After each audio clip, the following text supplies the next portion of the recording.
Thank you, Greg. A disturbing revelation about 3 of 4 Israeli hostages rescued in Gaza over the weekend. Israeli forces say the 3 men were being held at the home of a Palestinian so-called journalist. A female that was also rescued was being held elsewhere. According to the IDF, Abdallah al-Jamal was a contributor to both Al Jazeera and the Palestinian Chronicle. Breitbart News is also reporting that al-Jamal was a spokesperson for the Hamas-run Palestinian Department of Labor in Gaza. The Israeli raid to rescue the 4 hostages was said to be a joint operation of the IDF, the Israeli Security Agency, and Israeli police. The rescued hostages are Noah Argamani, age 25, Almog Meir Jean, age 21, Andrei Kozlov, age 27, and Shlomi Ziv, 40 years old. One police officer was reportedly killed in the operation. We'll have more on the latest news from the region later in the newscast. Former Democrat Speaker of the House Nancy Pelosi and current Democrat Senate Majority Leader Chuck Schumer are at odds over Israel's Prime Minister Benjamin Netanyahu's scheduled address to Congress on July 24th. Pelosi voiced her complaint on CNN. I think it's going to invite more of what we have seen in terms of discontent among our own people about what's happening there. Let's try to have a 2-state solution to make peace in the region rather than coming to the Capitol to draw protesters. Schumer, on the other hand, explained why he supports Netanyahu addressing Congress, stating, quote, "I have clear and profound disagreements with the Prime Minister, but because America's relationship with Israel is ironclad and transcends one person or Prime Minister, I join the request for him to speak," end quote. NATO has begun mapping out land corridors to move allied troops, including U.S. forces, to the front lines in the event of a European ground war with Russia. The New York Post reported the actions come after NATO announced earlier this year that full-blown war with Russia was expected in the next 20 years. The new troop expressways could see U.S. troops land at one of 5 different ports and traverse to the front lines. The plans are said to include ports in the Netherlands, Italy, Greece, or Turkey, with possible plans for the Balkans, Norway, Sweden, and Finland should Russia destroy or disrupt one or more ports with bombings. On Wednesday, Russian President Vladimir Putin ratcheted up his rhetoric, threatening to provide long-range weapons to its allies for use on Western targets if its authority is threatened. Ukraine reported destroying a cutting-edge Russian stealth warplane at an airbase 370 miles from the border following approval from Western allies to conduct limited strikes inside Russia. Breitbart reported on Sunday that satellite images confirmed the strike on a Su-57 fighter hailed as Moscow's top aircraft. The attack was likely carried out by drones due to the base's distance. The exact weapons used remain undisclosed. The strike was authorized by the U.S. and Germany, allowing Ukraine to use long-range weapons to defend Kharkiv. The Su-57, capable of carrying stealth missiles over long distances, is a rare asset in Russia's arsenal.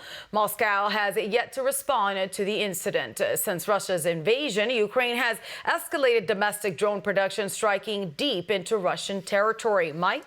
The House Rules Committee is reportedly expected to consider a resolution holding Attorney General Merrick Garland in contempt this week. According to The Hill, the move comes as Republicans have been more and more vocal about Garland's role in weaponizing the federal government. At issue is the AG's refusal to turn over the audio recordings of Special Counsel Robert Hur's interview with Joe Biden regarding his classified document probe.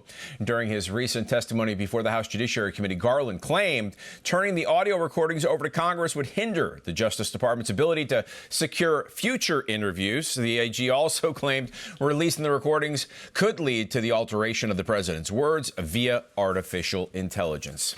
A group of GOP leaders in Virginia is asking former President Trump to rescind his endorsement of John McGuire and instead support incumbent Congressman Bob Good.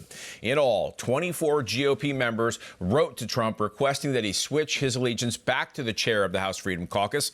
The letter read in part, "We, the undersigned leaders of the 5th District Republican that is, Congressional Committee strongly urged President Donald Trump to reconsider his endorsement of Congressman Bob Good's opponent in the Republican primary. And it goes on to say, during his time in public office, Bob has demonstrated bold and courageous leadership with his exhaustive offense against the progressive left Democrat agenda. The conflict between Trump and Good stems from Good's endorsement of Florida Governor Ron DeSantis for president in May of last year. Greg. A recently discovered social media post by an alleged juror's family member could upend the recent criminal conviction of Donald Trump in New York courtrooms.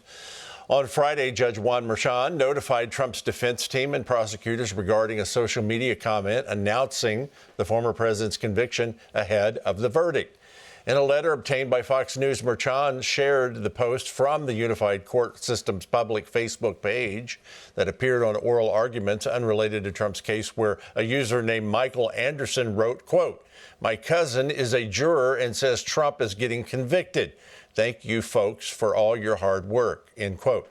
The comment was posted on May 29th, the day before the guilty verdict was announced. Former federal prosecutor John Malcolm, he told the Daily Caller the incident is a very serious matter. He indicated jurors were instructed not to discuss the case with any other fellow jurors except with fellow jurors, Malcolm added. It seems that at least one juror failed to follow the court's instructions. If this is true, it could result in the verdict being overturned and a mistrial being declared. So let's talk with the author of the book, How to Be Salt and Light, The Christian's Guide to Voting, Liz Joy. Liz, welcome back to Victory News. It's great to be here. Okay, we got a Facebook user we just heard about who's claimed a juror who was his cousin suggested he had advanced knowledge of last week's guilty verdict against Trump. Do you think something like this posted online will have any effect on that verdict? Well, I hope that it does. The way that I understand it, it's the Trump attorneys that are the ones that have to do the investigation into tracking down this person and verifying who they are and verifying that conversation that may have taken place between the juror and the cousin. So if this can be verified, which I hope that it can, then at that point, then the juror may have been found of violating the courtroom rules for jurors, and I hope that a mistrial would happen. It's got to happen quickly, though, because this investigation has to be within the next 4 weeks before July 11th and President Trump's sentencing. That's absolutely true. All right, let's talk a moment about Congresswoman Alexandria Ocasio-Cortez of New York. She was whipping up liberals with these remarks on journalist Kara Swisher's podcast. Here it is. It sounds nuts, but I wouldn't be surprised if this guy threw me in jail. Really? He's out of his mind. I take him at his word. I take him at his word. Ocasio-Cortez added that Trump would, quote, round up his political enemies once in office. I want to get your reaction to this kind of political baiting, because he certainly did that. I'm being sarcastic here. The first 4 years, he didn't do that, did he? He did not, and I find it very interesting because I actually tracked down a tweet of Alexandria Ocasio-Cortez's from October 30th of 2021, and I want to quickly read it to you. This is what she said about her political opponents, and she said, "When we talk about holding people in power accountable, it means, I quote, preventing them from working, participating, socializing, etc. That's what accountability looks like." Keep in mind, as a representative, she didn't talk about due process. She didn't talk about equal opportunity, for all under the law. She talked about silencing, censoring, shaming, and preventing people from socializing, from working, and being active in society. So what she is talking about is exactly what the Biden administration and the Democrats are doing. She gave us exactly what they were going to do back in October of 2021.